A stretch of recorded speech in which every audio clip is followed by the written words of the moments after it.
All right, well, good morning, everybody. Pardon me. So just a comment or two on the homework that's being returned to you now. Well, first off, you haven't picked yours up. It's just laying up here at the front. Once again, most of you did just fine. The first several problems were review problems. A lot of students solved problem 675 instead of 6-78. And, at first I just didn't understand, but then I realized I probably didn't write it down as neatly as I should have on the board. Many of you did 78, but many of you did 75, so I wasn't prepared to grade number 75, so I just put 78 with a little question mark by it. But nonetheless, I think the only other error of significance was that many of you forgot that I had asked you to do particular problems using variable specific heat, not constant specific heat, as it mentioned in the book. And then also several of you on those last couple of problems, what was it, 38 and 52, the book specifically says accounting for variations in specific heat with temperature, which is the author's way of saying solve using variable specific heat. Again, many of you just solved using constant specific heat, so you'll see a big red X through those problems, and it could very well have affected your grade, getting a check instead of a plus. Remember, plus is 3 points out of 3, checks 2 out of 3. So, if you didn't do those last two problems correctly, those two problems are really the longest problems in the entire homework set. So, again, it could have cost you a point on the homework. But nonetheless, in general, I'm pleased with the homework. And again, the homework solutions are posted outside my office.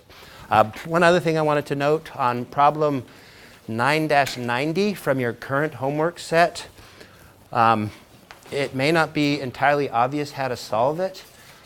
I would note that on that particular problem, you're given the actual temperature at 4A.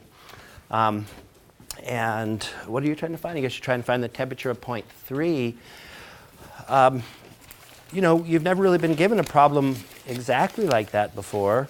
And all I would really note is that basically the problem has to be solved iteratively. I'm not going to give you too many hints on that, but you actually have to guess the value of T3 and then look up the relative pressure and the enthalpy at that point 3. You'll then have to plug it into the equation for pressure ratio equals the ratio of the relative pressures, and that's going to give you your relative pressure at point 4S. Then you can find the enthalpy at 4S, and you can apply that to the efficiency equation, and the unknown there will give you the enthalpy at 4A, and then see if the temperature at that point 4A is the same as the one that's given. If it's not, then you pick the wrong value of T3. So start over again. Pick a new T3, go through the exact same procedure, 3 to 4S, 4S to 4A using the efficiency, and then check again to see if point 4A has the same temperature as the one that's given. So that's how you would approach that problem. So this is given, and it's an iterative solution. You can call it trial and error if you prefer. Same thing. So any questions on that? All right, good. So with that, let's just go back to where we were on Wednesday. Remember that we're talking about the Brayton cycle, and we're now looking at variations to the Brayton cycle. So it's not the simple Brayton cycle anymore. I had mentioned that there's 3 variations we're going to look at, all of which are designed to improve the thermodynamic efficiency, and indeed they all will. First, we could utilize some of the waste heat exhausted from the turbine in that cycle. Rather than just dumping it into the environment as heat output, we're going to send it through a regenerator, and we're going to pick up some of that heat as we move out of the compressor, such that when we finally go into the combustion chamber, we have a higher temperature, and therefore we add less heat as we move from, the point of discharge from the regenerator, that is 0.5 up to 0.3. So our heat input is lower, and our work is going to be the same, so we end up with a higher efficiency. The second thing was using intercooling along with compression in stages, and that's really what we're talking about now. This is all in your notes from last time, at least I think it is. A schematic diagram as well as a TS diagram that represents the intercooling process. So we're going to compress in stages, so 2 stages, right? 1 to 2, and then 3 to 4. Those compression processes take place at the same pressure ratio. The inlet to each compressor is going to be at the same temperature. We'd also note that the intercooling process from 2 to 3 is done at constant pressure. Nonetheless, if we do this compression in stages with cooling in between each stage, then we should minimize the compressor work input. And therefore, with less work input, we've got more net work output. And again, the efficiency should increase. So that's what we'll continue talking about now. And then the third one is where we actually allow the work process, the work output process, to be done in stages through multiple turbine stages, and we have some form of reheating in between. So we'll get to that in just a little bit. And then I'm going to give you an example problem that basically throws all of this together. So last time, again, we talked about the intercooling process. We understand the basic process now. The equations are not really any different than they were before. So we still have our thermal efficiency, which is still the net work over the heat input.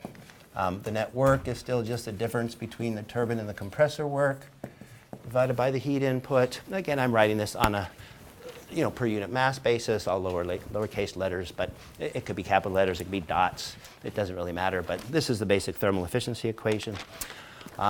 What about the work input then? I mean, the work input, which is the work associated with the compressors, is really the only thing that we're addressing here, right? We'll talk about the turbine work later and the heat input later as we combine regeneration, intercooling, and reheat. But for now, it's really just the work input that's changed by using the intercooler. And that work input is just going to be the sum of the work input required by each of the two compressors. So it's just going to be H2 minus H1 plus H4 minus H3. And of course, these are magnitudes, right? So this is the magnitude of the compressor work input. But let's also remember that we're treating the working fluid here as air, as an ideal gas. And as such, the enthalpies are only functions of temperatures. We know that just by looking into our table A17. But nonetheless, H1 and H3 are the same because T1 and T3 are the same, right? H2 and H4 are the same because T2 and T4 are the same. So really, this just becomes 2 times H2 minus H1. And again, since H2 equals H4 and H1 equals H3. So this is really relatively straightforward as far as being able to calculate the compressor work input. Now, I might note further that in reality, if we had an infinite number of compression stages, that would truly maximize the compressor work. And we can't do that, right? I mean, well, I guess one could try, but it'll take you forever to build such a device, right? And plus, it would be so expensive, it really wouldn't be worth it.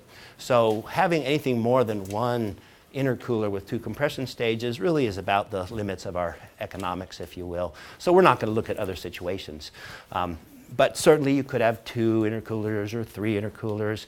The only thing that would be different would be that the pressure ratio across each stage would be the nth root, that is n being the number of compressors, rather than the square root. So we know that the total pressure ratio, when we take the square root, will give us the pressure ratio across each individual stage. If we had 2 intercoolers with 3 compressors, we'll still know the total pressure ratio. Well, we take its cube root, and that would give us the pressure ratio across what would be 3 stages. If we had 4 stages, the 4th root. So just keep that in mind, although you really never have to use that fact. But certainly you want to remember that in going through the analysis of compression from 1 to 2 or from 3 to 4, we have to use a pressure ratio per stage, right? We're still going to solve this like any other compressor. We're still going to say that the ratio of pressures for that stage is equal to the ratio of relative pressures, or we're going to use the fact that the temperature ratio from 1 to 2 equals the pressure ratio to the K minus 1 over K power. Either way you do it, that's how you would go from point 1 to point 2. You don't even have to do 3 to 4 because 1 and 2 is the same as 3 and 4. So just go through one compression process using the pressure ratio across one stage, and then just multiply by the number of stages, which in your case is always going to be 2.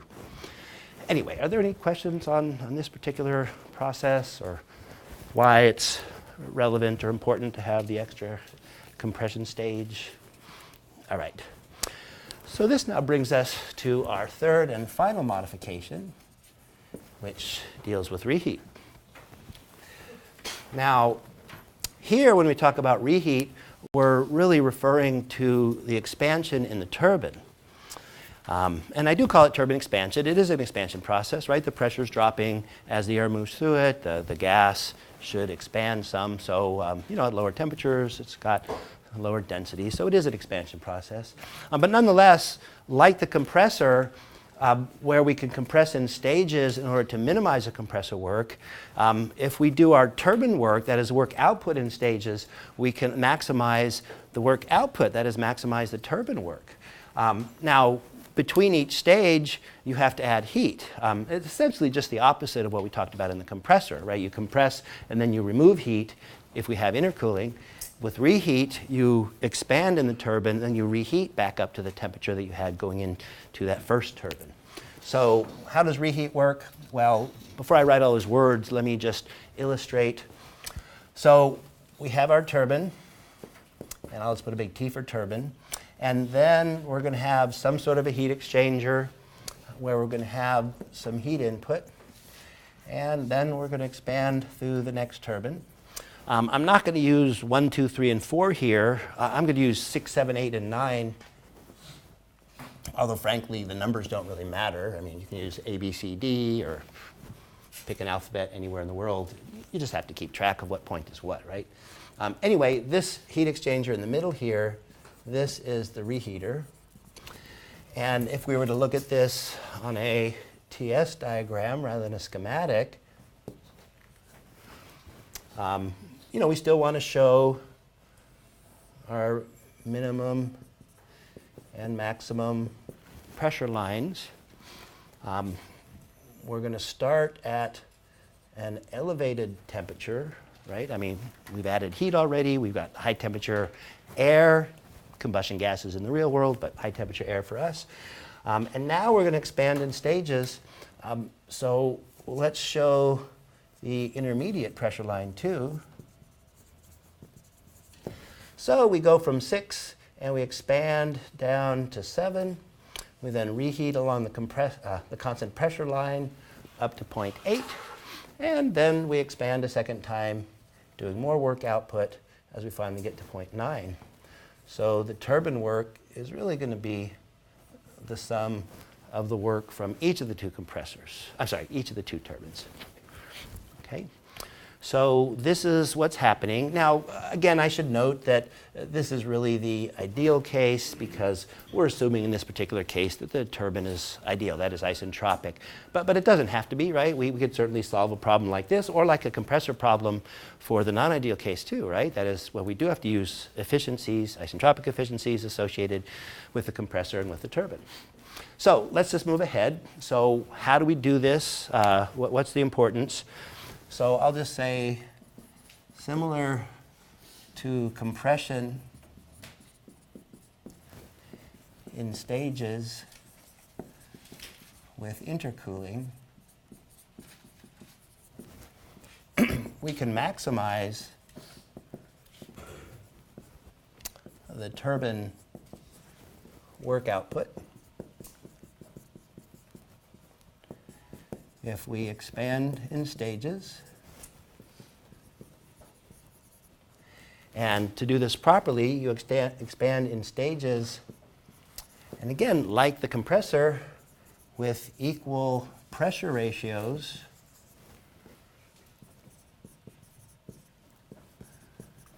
across each stage. Okay. So with equal pressure ratios across each stage. And reheat in between the turbines up to the same temperature that we had going into the first turbine.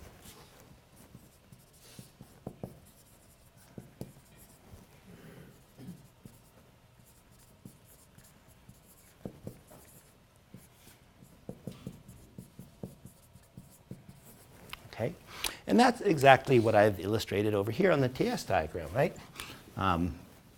We have the same temperature at 8 and 6. We have the same temperature, therefore, at 7 and 9. I mean, after all, the pressure ratios have to be the same. And therefore, your temperature ratios have to be the same. And therefore, we simply would find that if we have the same inlet at 6 and 8, we have to have the same outlet temperature at 7 and 9. So again, very, very similar to what we saw in the compressor. So this is how we would maximize the turbine work. Again, if we expand in stages with equal pressure ratios across each stage and reheat in between the turbines up to the temperature that we had entering the first turbine. I should probably note for completeness that the reheat has to be done at constant pressure.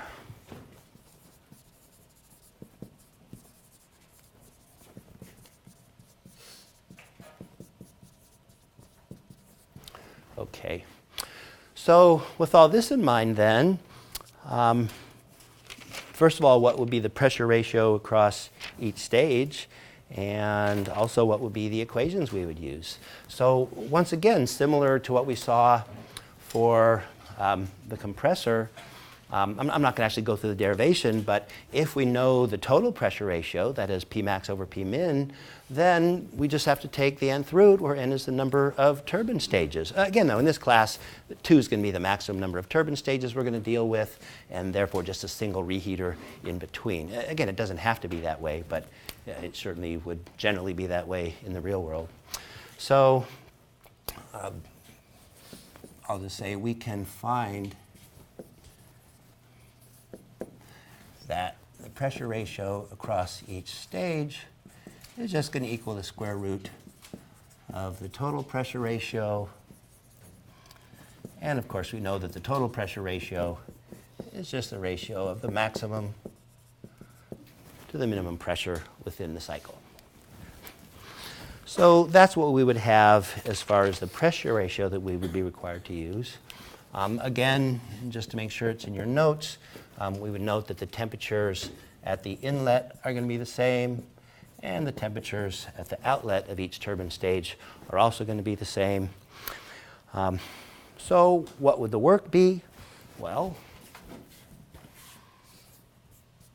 the turbine work is just going to be the enthalpy change as we go from 6 to 7, plus the enthalpy change as we go from 8 to 9. And furthermore, since the temperatures are the same, then the enthalpies are going to be the same. So H6 and 8 are the same, and H7 and H9 are the same.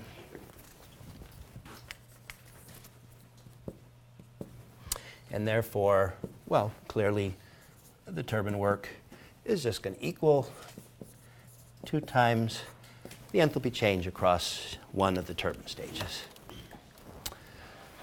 Okay. Now, again, how you would actually calculate those would certainly depend on whether we're using constant or variable specific heats. Certainly, if we're using variable specific heats, then we'll just use the enthalpy data directly out of our air tables, table A17. On the other hand, if we're using constant specific heats, then all of our enthalpy changes just become Cp times temperature changes. Ultimately, when we plug everything into our equation for thermodynamic efficiency, the Cp's are going to cancel, and everything will just be in terms of temperatures. Now, rather than illustrate all this for just this one specific case of reheat, what I'd like to do now is combine everything. This would really be the most complete non-ideal cycle. Well, I should say most complete cycle, and we'll talk later about whether it's ideal or non-ideal and how that changes our mathematics. So any questions on this then? Okay, so remember again our purpose. The purpose is to maximize the work output. We do that with reheat. And of course, now we're going to add to it, minimizing the work input by compression in stages and minimizing the heat input. Now, let me note one other thing here before I move on past reheat. When we talk about the heat input to the cycle, we do have heat input now from an external source, right? It's not like well, even the intercooler had heat rejection to an external sink, but it never really appeared in our calculations. At least the way I use thermodynamic efficiency with network over heat input, we don't really care about how much heat output there is. It's not something we have to pay for. It's not something we're concerned with. But on the other hand, with regards to heat input, we definitely have to add heat from an external source. So one should really go back here and recognize that there is additional heat input. There's so little space in here Yeah, I guess I'll do this heat input. The arrow should point towards that line from 7 to 8. So we do have to include that in our thermal efficiency. Now you may wonder, well, wait a minute. If the whole purpose is to improve the efficiency, why are we adding extra heat? I mean, adding extra heat is going to actually lower the thermodynamic efficiency, right? I mean, we're increasing the denominator of our efficiency equation. The efficiency is going to have to drop.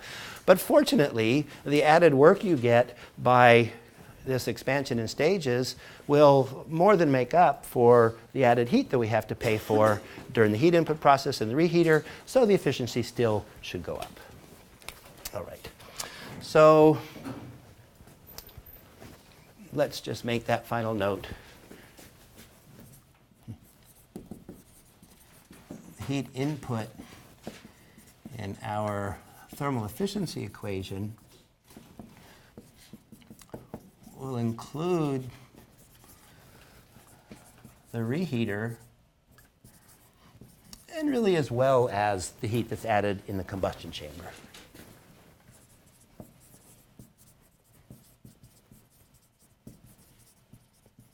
Okay.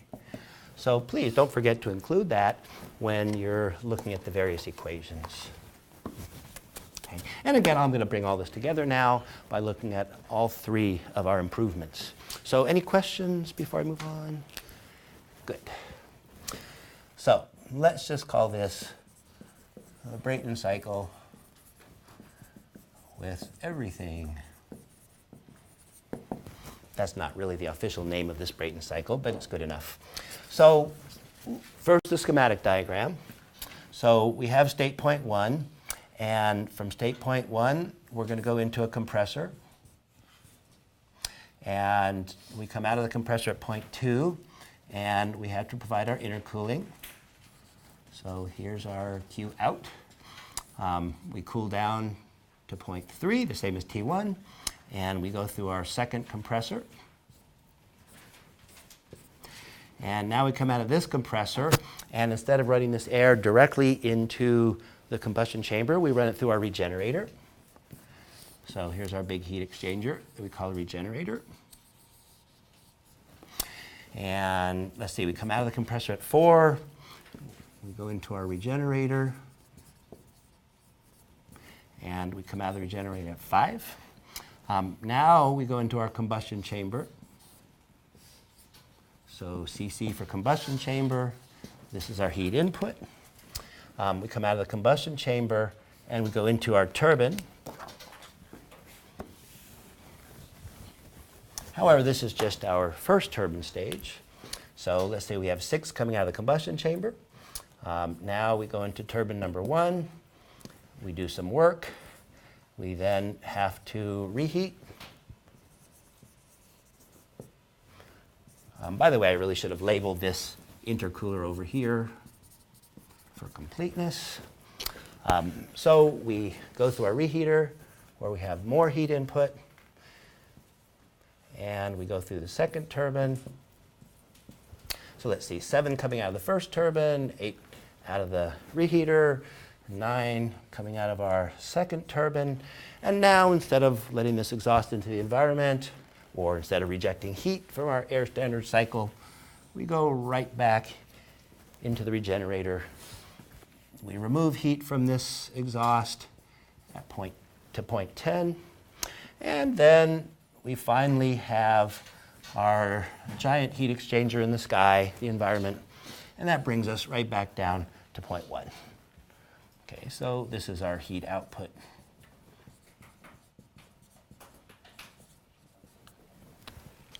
Right. Now for completeness here as well, let's also show the work input to the 2 compressors, and let's also show the work output from the 2 turbines. Okay, so there's your full schematic diagram of a very complete cycle with intercooling and reheat and regeneration. Now, that might look a little bit complicated, but it really isn't. I mean, separately, we've already looked at the regenerator. Separately, we've looked at the intercooler with compressors and the reheater with the turbine. So, I mean, we have all this already in our notes. We've thought about it. It's been discussed. You might think that the TS diagram is going to look incredibly complicated, but it really isn't. I mean, keep in mind that everything occurs either as isentropic work processes or as constant pressure heat exchange processes. So we're only going to have vertical lines and sloped lines representing pressure. So let's just show our cycle again with our minimum and maximum pressures. But let's also show on here the intermediate pressure that we know is going to be associated with both the intercooler and the reheater. So we'll start down here at point 1. So this is not going to be simple, but I will note that it is still the ideal case we're looking at.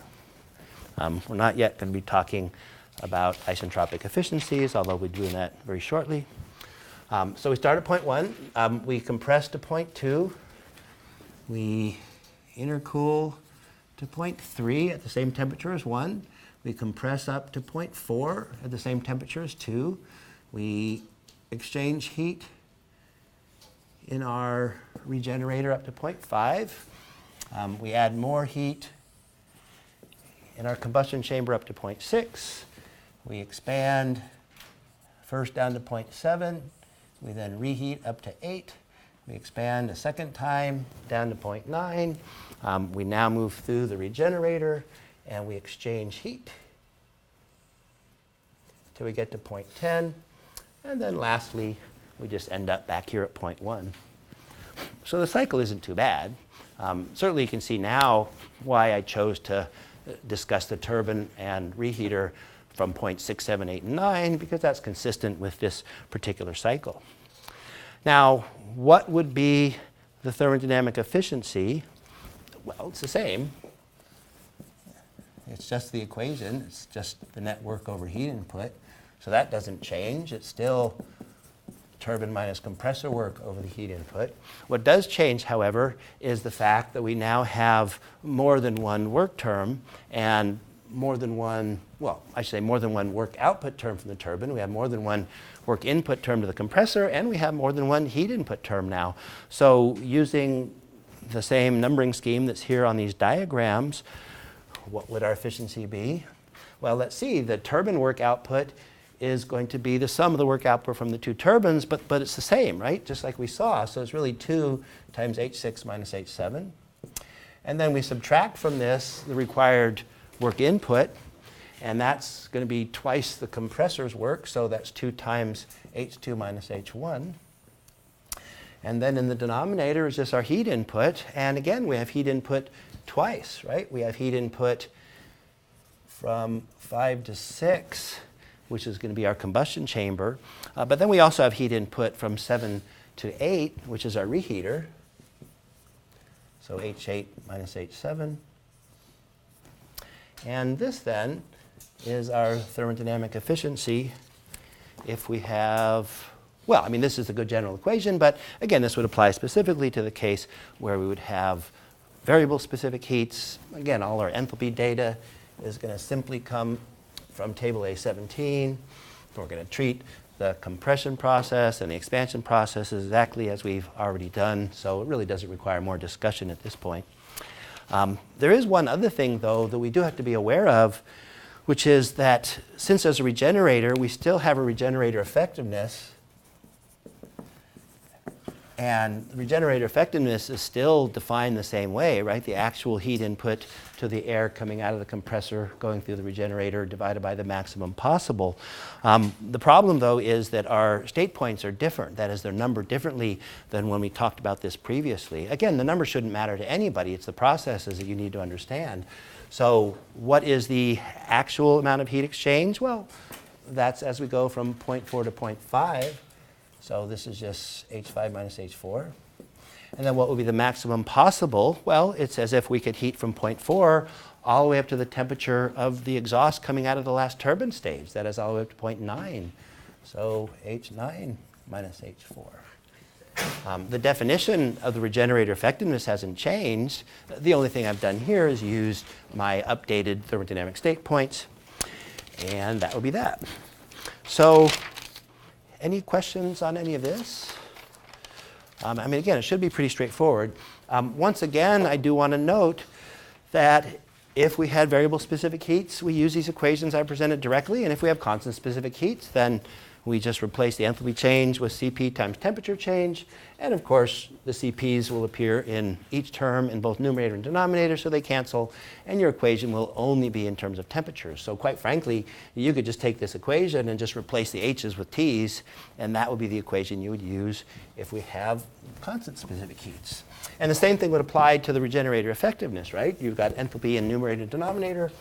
Those equal Cp times temperature changes. The Cp's cancel, and you end up with just the temperature. So again, you could just replace the h's with t's, T for temperature, and that's going to then give you the equation that you would require if you had constant specific heats. Okay. Now the only other thing then that needs a little bit more clarity is what if we have the non-ideal cycle? Okay. So we're still going to be looking at this Brayton cycle with everything, but how would the equations now be different, and how would our problem-solving techniques be different? Well, quite frankly, the equations don't really change much at all.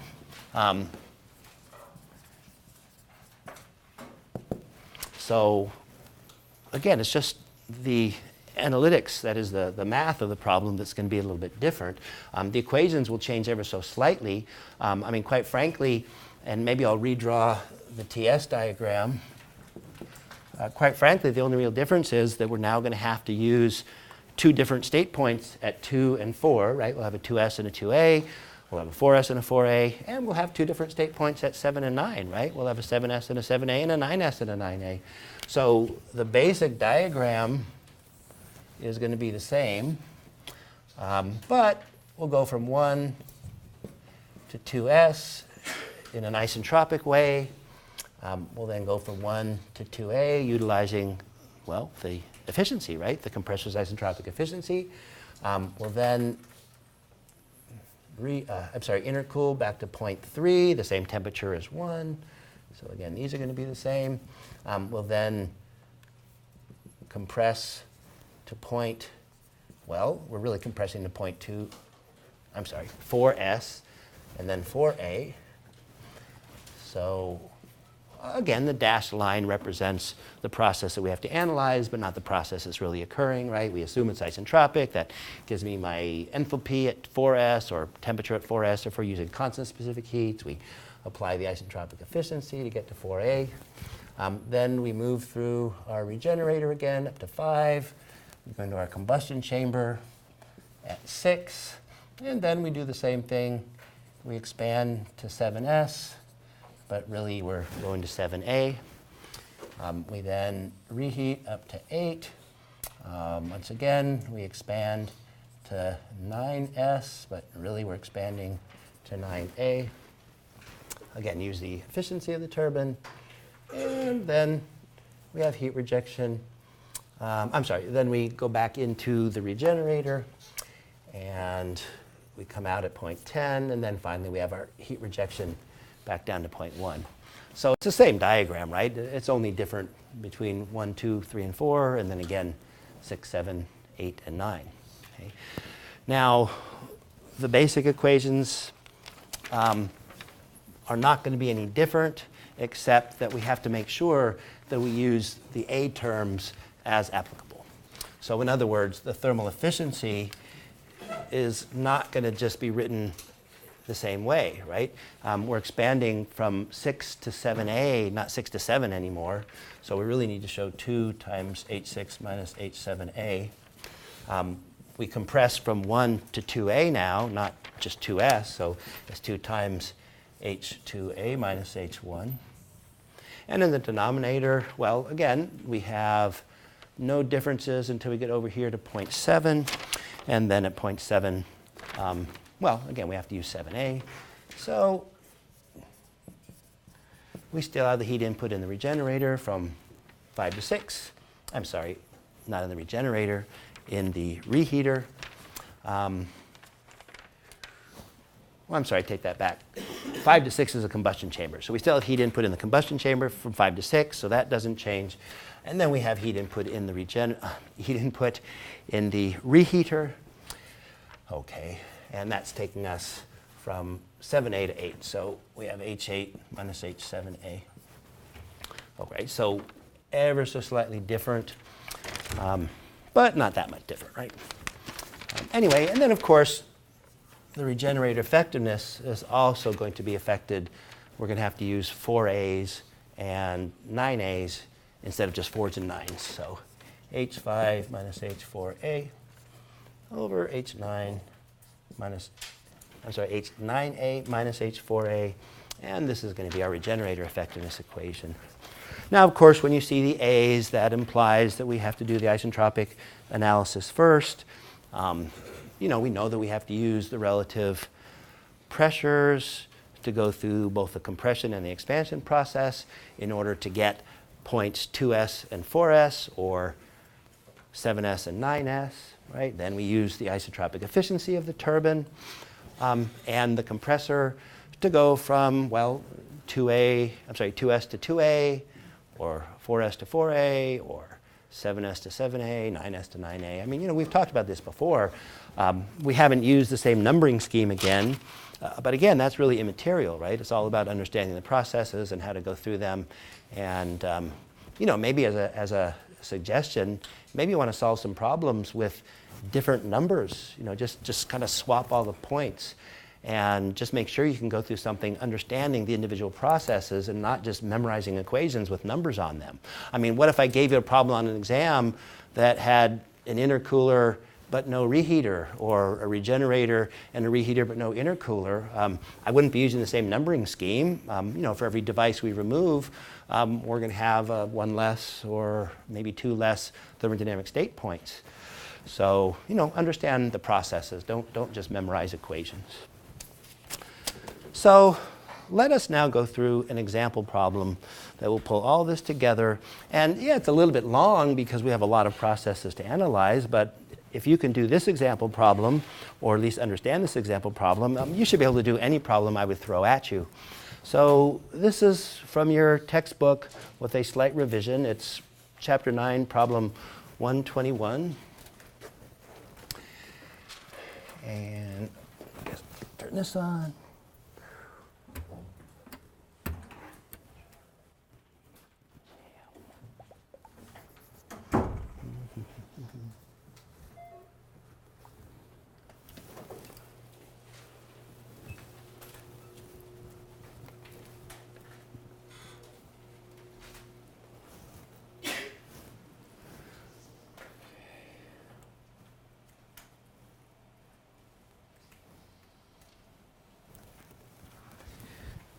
Well, these things take a minute to warm up. So there we go, it's starting to show up. Okay.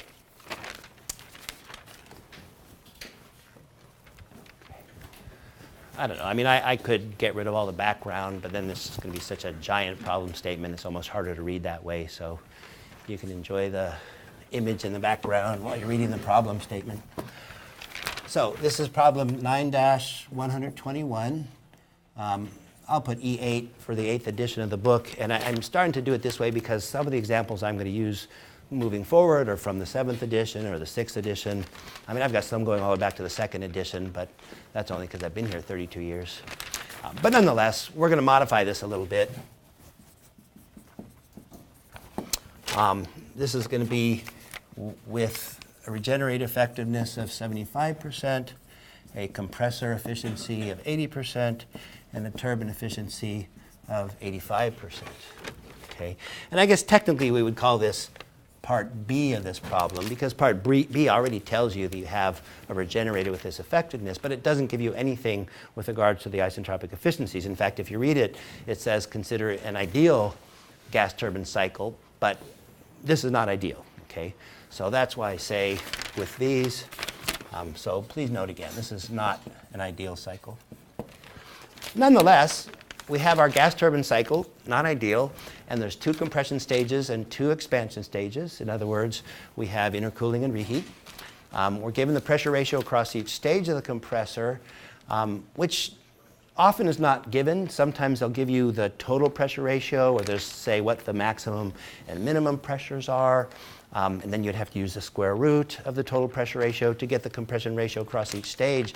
But it does give you the stage the stage pressure ratios now. So just keep that in mind. Read your problems carefully. It's very easy to make a mistake at the very first step of the problem and then use the wrong pressure ratios, and then everything's wrong.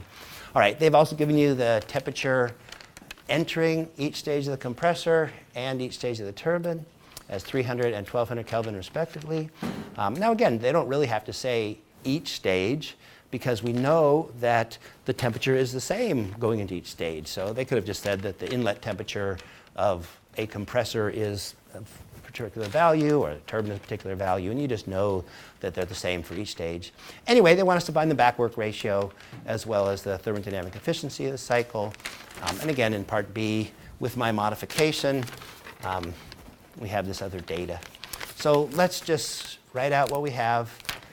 We know that the pressure ratio across each stage is given as 3. We're given the temperature into the compressor, so that's 300 Kelvin, so that's T1. And by the way, I'm going to use exactly the same numbering scheme that I have over here on the far right-hand side of the board. This is a non-ideal Brayton cycle with everything on it. So T1 is what's been given. We're also given the temperature at 0.6, which is 1200 Kelvin. And of course, T1 and T3 are the same, T6 and T8 are the same, so you can note that here as well. We're trying to find the back work ratio. And remember, the back work ratio is just a ratio of the work output from the compressor divided by the work input. I said that wrong. The work input to the compressor divided by the work output from the turbine. So that's what we're going to have to find as well. And then, of course, we'll find the thermal efficiency. So there's your problem. Okay. The question really is, how do we approach the problem? I think one thing I want to do is see if I can raise the screen up just a little bit, just so we can see the rest of the schematic diagram over there. Yeah, I mean, I can't adjust where the light is, so yeah, do the best you can. So maybe what I'll do is I'll just kind of leave this up here for now. I can't even do that. I don't have enough room. I mean, that's the problem with these new classrooms with these jumbo-sized screens. It would be nice if the screens were over on the edge somewhere so that I could use the whole whiteboard, but it takes up half the space, and then I can't really do anything. So I guess I will have to start erasing this. It's in your notes anyway.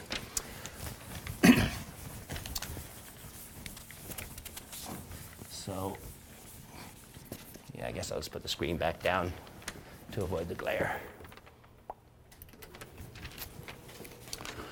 All right, so what's the appropriate approach for this problem? Well, it's the same approach that we've always used, right? We'll start at the entrance of the compressor. We'll go through an isentropic compression process. That'll give me the information at 2s, and then I'll use the efficiency to get my results at 2a. I'll then have to move over to the turbine. I can't deal with the regenerator yet because I need to know what the discharge is from the turbine. So then I go over to the turbine stages, and I'll do the same thing, right? I'll find my data at 0.6. That is at T6. I'll find the relative pressure at 0.6. I'll go through the expansion to 7s to get well, my data at 7s. I'll then use the isentropic efficiency to get the data at 7a. And note 7a is the same as 9a, so I know what's coming out of the turbine. And then I go back to the regenerator. I do the regenerator effectiveness last. The regenerator effectiveness will allow me to find the enthalpy leaving the regenerator, right, over here at 0.5 from this equation, right? I've already done the compressor, so I have 4a, and I've done the turbine, I have 9a. So this gives me H5, and that's all I need. Once I have that, then I just apply it to the isentropic efficiency equation. I'm sorry, the thermodynamic efficiency equation. I have all my thermodynamic states, and problem is solved. So there's nothing different here. We've handled each of these processes individually. Now we're going to do it collectively. So let's begin. I'm only going to do this using variable specific heats.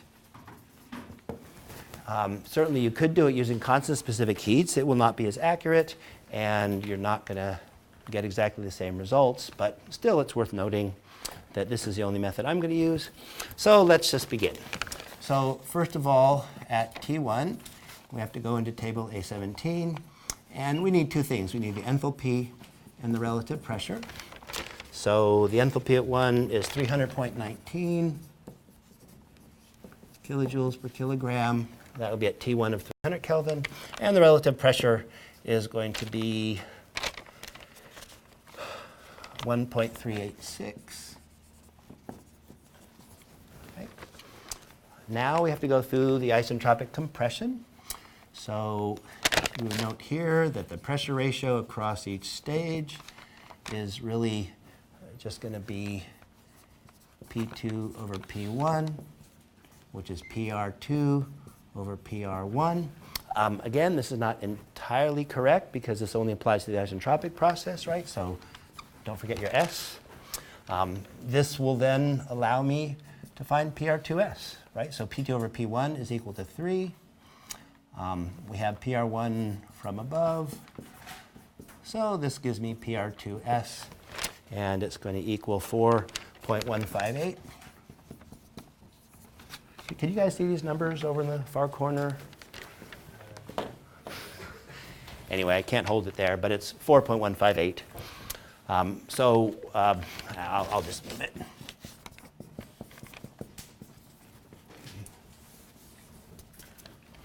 All right, so now we have that number. So now we go back in at PR2S. That is back into table A17. And this gives me H2S. And of course, we have to find this by interpolation. And we get 411.26 kilojoules per kilogram. And now we apply the isentropic efficiency of the compressor, which is given as 0.8. And of course, this is just going to be the ideal over the actual work. And the work terms are just enthalpy change terms. We have H1, we have H2S. So we get H2A then. And this is going to equal 439.02 kilojoules per kilogram. And again, this is the same as H4A. So we know H1 and H3 are the same. I probably should have also noted that this is equal to H3 up here above. But nonetheless, we now have all of our enthalpies from 1 to 4. And we do exactly the same thing for the turbine. Well, really, I should say for the turbine stages. So again, same thing. So now we're going to start at state point 6. So at T6, into table A17, we need the enthalpy and the relative pressure at 6. So H6 is 1277.79 kilojoules per kilogram. PR6 is 238.0. Now we go through the expansion. So the pressure ratio per stage is still equal to 3. And, that's P6 over P7, but it's also PR6 over PR7S. So again, we can go through our math, just plug in PR6 from above, and we can get the relative pressure at 7S, which is 79.33. And then by interpolation, as we go back into table A17, we get H7S. And this enthalpy is going to be 946.36 kilojoules per kilogram. And again, now we just deal with the isentropic efficiency of the turbine. This is given as 85%. We know that the definition is inverse from that of the compressor, so it's the actual over the ideal work. So H6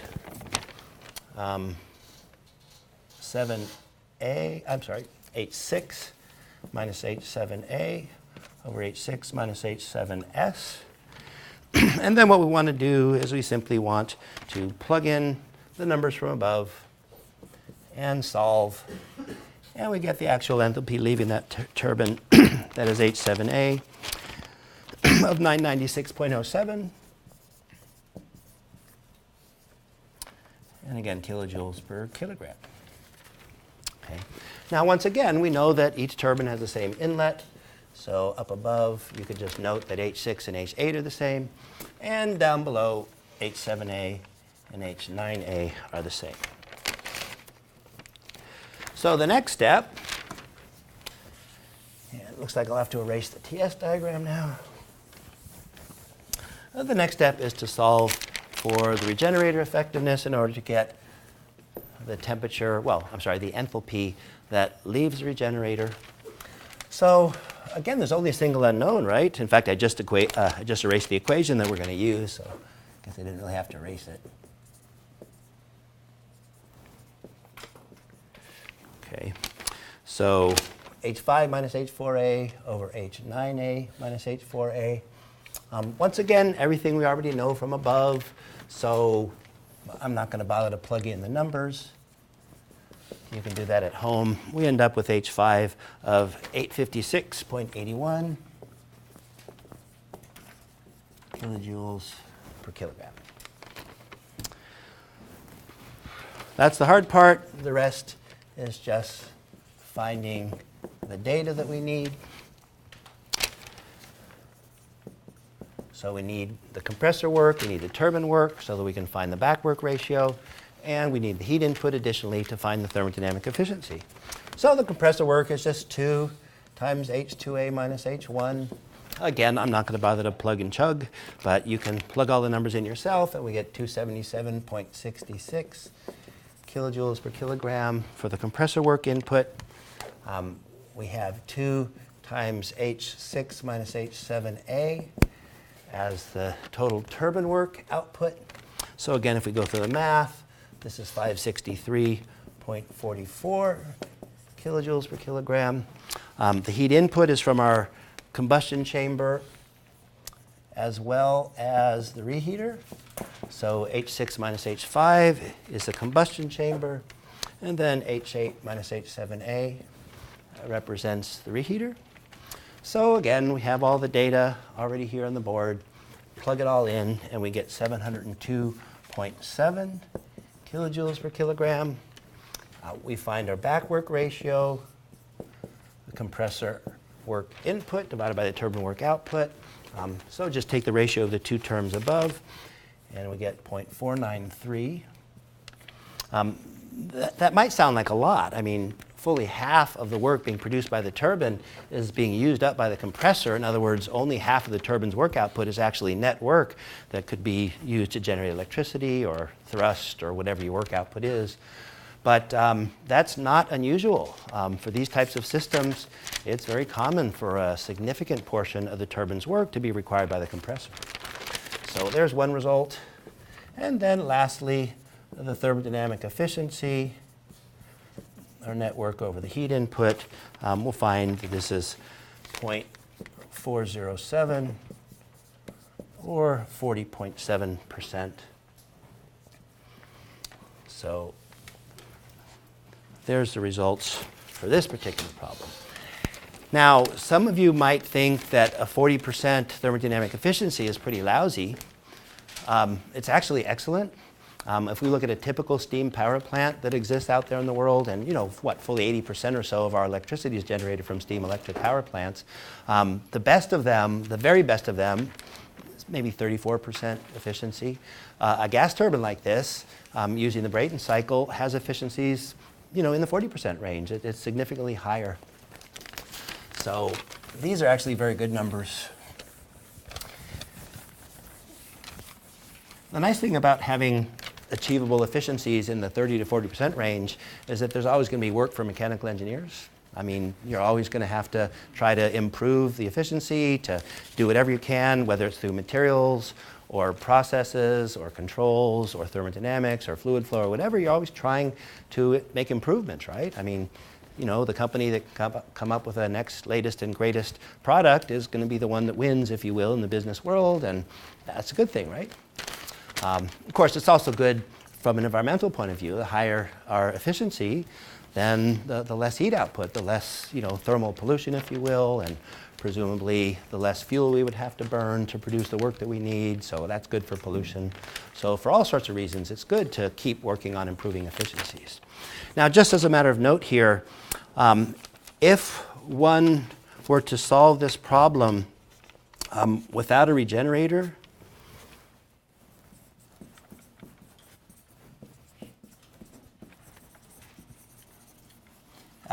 assuming that we still had the compression and the turbine in stages, what we would find is that the thermal efficiency is going to drop to about 0.368. The back work ratio is going to go down significantly to about 0.335. And, you might think, well, that's good, right? If we're using less work for compression, then perhaps we have more net work output.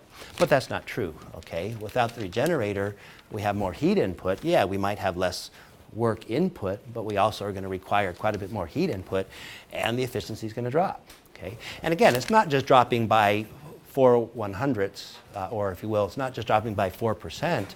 It's dropping by a full 10%, right? We compare what is achievable at almost 41% to what's producible now at 37%. I mean, that's a 10% drop. That's a significant number. So, think about it in relative terms, and you'll see that this is a pretty good improvement by adding the regenerator. Anyway,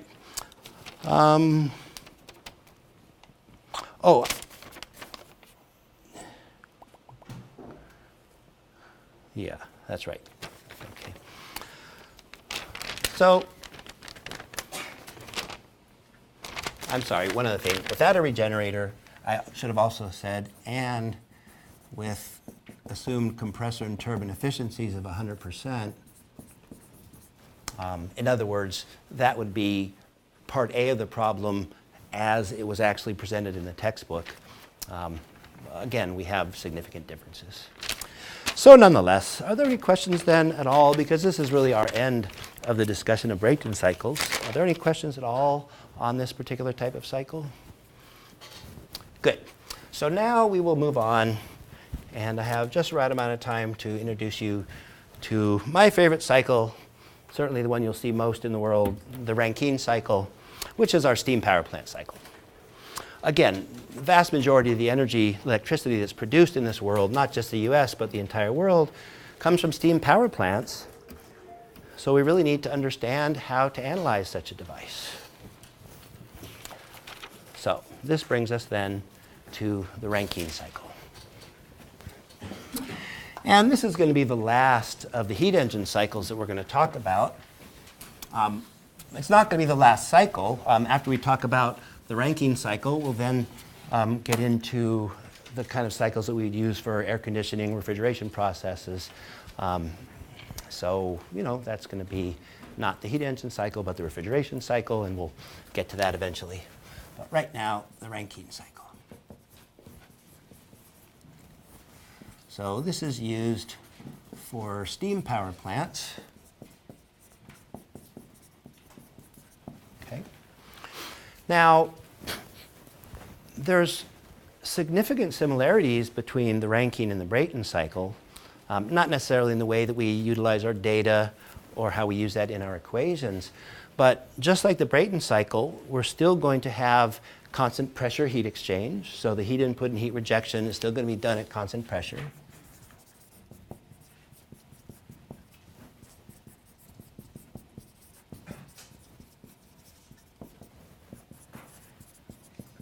Okay, so that's certainly the same as the Brayton cycle. Also, at least for the ideal case, we're going to have isentropic work.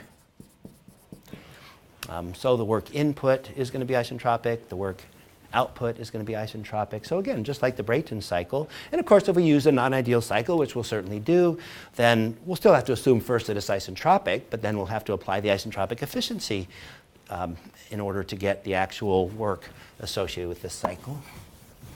But nonetheless, these are some similarities.